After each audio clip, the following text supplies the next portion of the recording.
Hi Cancer! Welcome to Amihan Tarot. Ito ay general reading. Pwede ka makarelate, pwede hindi. So, kunin mo lang ang mga messages na para sa'yo. At remember, ito ay gabay lamang. Depende yan kung paano mo ito i-apply sa sitwasyon mo sa buhay. Para sa mga napadaan po sa aking channel, please subscribe. Pakihit po ang notification bell. At kung makaka-resonate ka sa reading na ito, maaari mo rin i-subscribe.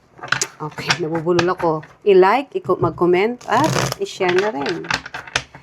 So, Cancer, itong yung reading. Universe, ano po ang mga message na darating kay Scorpio o paparating this week? July 20 to July 26, 2026.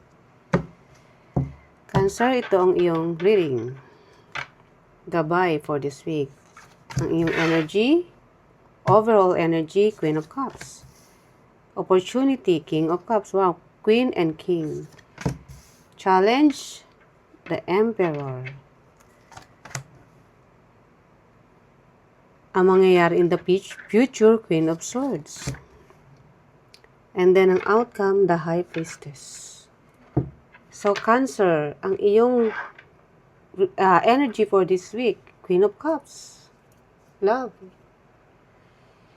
Pwedeng love ito na pinapakita mo o nina-nurture mo ang taong mahal mo. Pwede rin sa self-love, sa sarili mo. Kung siguro, nung mga nakaraang linggo, medyo napabayaan mo ang sarili mo. This week, ikaw naman, kung kinakailangan pumunta ng spa or magpamassage, ginagawa mo yan. Kung self-love. Diba? And then, ang iyong opportunity, King of Cups. Pwede itong, the person that you are dealing with. Maybe, isa siyang Scorpio or Cancer na katulad mo. Kasi water sign. King of Cups is, Scorpio or water sign to. Maybe ito is ang taong mahal mo sa buhay. Kaya may Queen of Cups, may King of Cups. May opportunity kayo na magbakasyon o pumunta sa isang lugar na mag-i-enjoy kayo. So, mamaya titingnan natin kung may connection ba to, kung ikaw si Queen of Cups and then ito naman ay ang person na malapit sa'yo. Pwedeng ito yung romantic partner mo. Diba?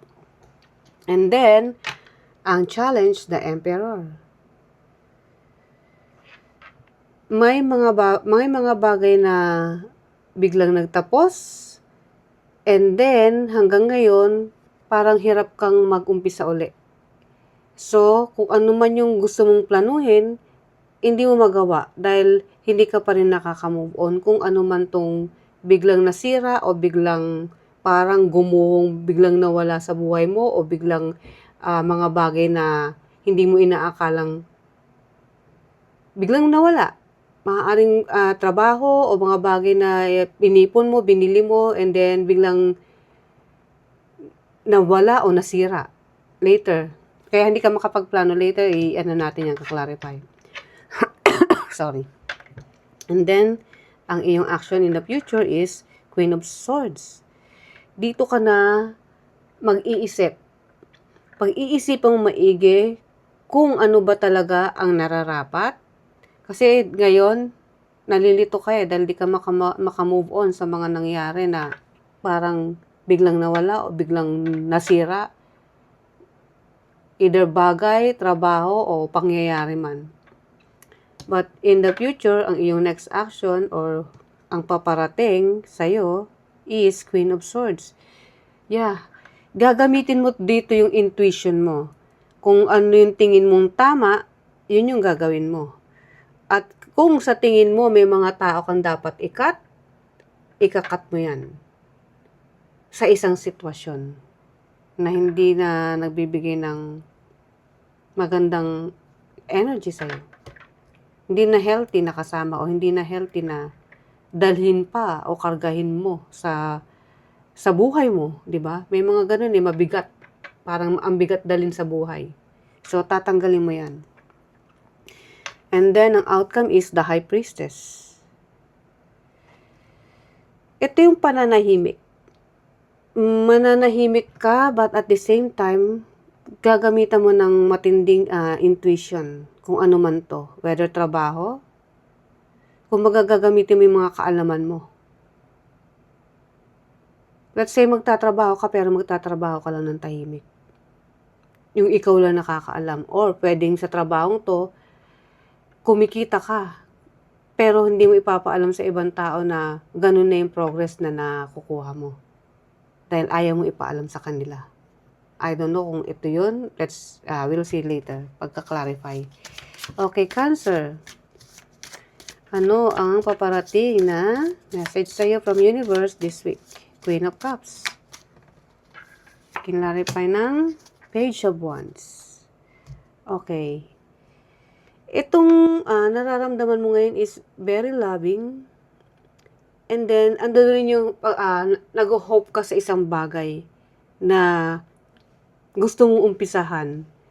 Ito kasing Page of Wands is panibagong passion or inspiration na uumpisahan mo or nag-aaral ka rito. May pinag-aaralan ka.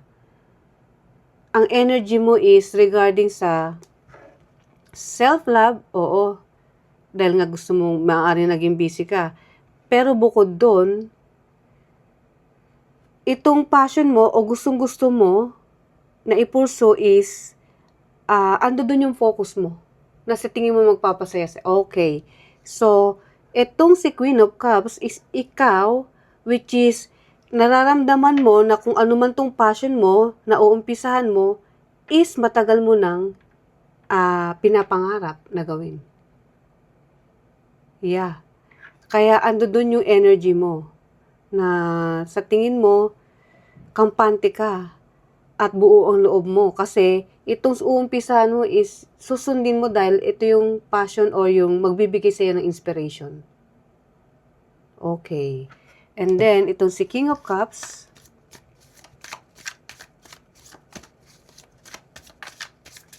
Clarify natin yan. Page of Pentacles. Okay. Ang King of Cups kasi is isang taong determinado. So, ando dun yung opportunity mo. Yes, itong sinasabi kong energy mo is kaya ka nag-aano ng self-love. Dahil alam mo na itong uumpisahan mo is nararapat sa'yo. Kumbaga, fit na fit sa'yo yung trabahong uumpisahan mo. Na, yun nga, sinasabi ko magbibigay ng inspiration sa'yo. At hindi lang magbibigay ng inspiration sa'yo, magbibigay din ng panibagong panimula na andi dito yung ano mo, magkakaroon ka ng progress pagdating sa pera.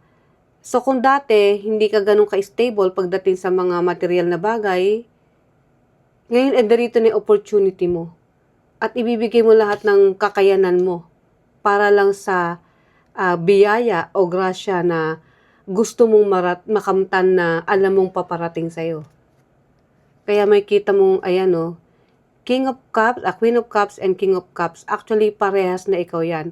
Ando doon yung ipupulso mo, inspiration na mamamotivate ka. At the same time, gagawin mo, ando doon yung opportunity mo. Kasi alam mo na ito yung magbabago sa buhay mo eh. And ito ay related sa pagkakaperahan na magbibigay sa'yo ng kaginhawahan. Yun naman ang gusto natin, di ba? Yun nga lang, kailangan mo ng effort. Siyempre, kailangan pagtrabahuan mo yan. Hindi basta-basta mamimingwit ka lang ng isda. Kailangan mong magtiyaga. Kailangan mong maghirap bago mo makuha, di ba? So, ganun din yun. Yung opportunity na pupuntahan mo o mag-uumpisa sa'yo, kailangan mo ng effort. Hindi lang basta-basta. So, kailangan mo maging ready. And then, ang challenge, the Emperor. Eight of Cups. Okay, may mga bagay na nag-end na nag-cause sa'yo ng sadness. That's why, itong si Emperor na ngayon ay challenge mo, which is pagpaplano, nahihirapan ka dahil sa mga nangyari in the past. Kaya pala, ikaw ay may sisimulan ngayon dahil may nag-end. Nag-end dahil gusto na mag-end talaga yan. Nakatakda na yan. See? Ayan na, gumuho na nga, diba? It means na dahil gumuho na siya, mahirap nang buuin uli. So, kung ano man tong inilisan mo na ito, maaaring trabaho o sitwasyon, kahit na pilitin pang mabuo, is imposible na. So, ang magiging solusyon lang dyan is umalis ka at magkaroon ng panibago na uumpisahan mo, which is, sa tingin mo is healthy para sa'yo. But then, since challenge mo siya, ando dun yung nahihirapan kang gawin. Yes, ando dun yung determination dito sa pinapangarap mong uumpisahan. Pero still, may mga times na yung energy mo is parang hinahatak ka pababa. 'Di ba? Kasi hindi ka pa healed, hindi ka pa completely healed. Kailangan mo pa ng time para mag-heal. Kung ano man yon, situation na yan. Whether trabaho o isang relasyon na dating matibay pero biglang nawala, gumuho. Hindi na pwedeng ibalik kasi ando doon na, nasira na. 'Di ba? Nagkalamat na hanggang sa nag-end at pinili mong umalis kung ano man 'yan. Na nagkukos ng sadness, pain, kaya yung energy niya is sumisingit pa rin paminsan-minsan. And then Queen of Swords ang yung next action in the future, 3 of Pentacles. Yes, yung action na gagawin mo is regarding to partnership or collaboration. Teamwork. So, andyan dyan, nag-iisip ka na. Ito, in the future, mag-iisip ka, nagdidesisyon ka na eh. So, since nagdesisyon ka na, pinili mo yung tama, yung magbibigay ng healthy na energy sa'yo. At yun nga is yung partnership na pupuntahan mo. Whether it's to company, career, business. Kasi ando dun yung pagtutulungan eh. O maaaring nag-iisip ka rin kung sino yung gusto mong makasama sa trabahong ito o sa project na to. So, sinisiguro mo, sigurista to eh, si Queen of Cups eh. Si Queen of Swords eh. Matalino yan, smart. So, once na iyan nag-isip, talagang sigurado o kumpirmado. And it regarding to sa isang partnership. Okay, and then, ang outcome ay the High Priestess. Wow, the Sun. Alam mo, sinabi ko kanina, Cancer, na magtatrabaho ka lang kasi in the future, doon ka pupunta eh. Partnership, business, o career. Magtatrabaho ka ng tahimik, pero ando doon yung ibubuhos mo lahat ng kaalaman mo. At kung sino man tong hindi nagdulot sa'yo ng maganda o nag-cause sa'yo ng pain, hindi mo sasabihin dyan sa taong na yan o sa sitwasyon na yan. Whether ito ay kaibigan, asawa, hindi mo papaalam kung saan ka nagtatrabaho. Yun yung nakukuha ko.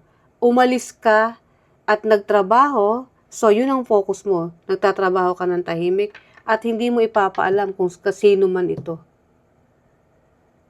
So ililihim mo kung nasaan ka ngayon, kung saan ka nagtatrabaho, para wala siyang maging balita sa'yo. At nang dahil dyan, magkakaroon ka na ng clarity. Kung sa ngayon hindi ka makamove on, in the future, once na gawin mo, maging matatag ka, manahimik ka, pilitin mo wag magkaroon ng contact sa taong ito, kung sino man to. At doon unti-unti ka mag-heal. At sasabihin mo sa sarili mo na ready ka ng pakawalan kung ano man yung bigat na nadala nitong taong ito, na kung ano man tong sitwasyon na to. Whether friendship, romantic partner, nasa iyo yan, ikaw nakakaalam yan, Cancer. So, doon ka magkakaroon ng liwanag. So, panibagong panimula para sa'yo. Which is maganda. Okay, ang last message ni Universe, Cancer. Knight of Pentacles, 4 of Cups, and the 8 of Wands.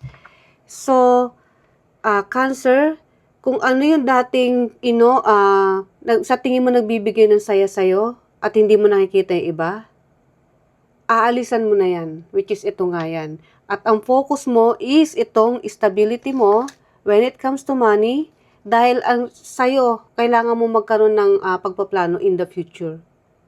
Kung sino man yung taong makakasama mo sa susunod na chapter ng buhay mo. At yan ay magkakaroon ng very fast na resulta para sa'yo. And magandang outcome yan dahil yes, stability, and then 8 of Wands is also a success na dahil sa napagtagumpayan mo kung ano man yung struggle na inalisan mo. So, maganda, Cancer, ang iyong reading. In the end, tagumpay pa rin. Success. Sumakses. Si 8 of Wands, success eh. Okay, ang oracle card from universe. High tide, embrace transformation. See, may transformation ka rito. Ayan yung inalisan mo. Embrace transformation and harness the energy of change. See, change the fuel your growth.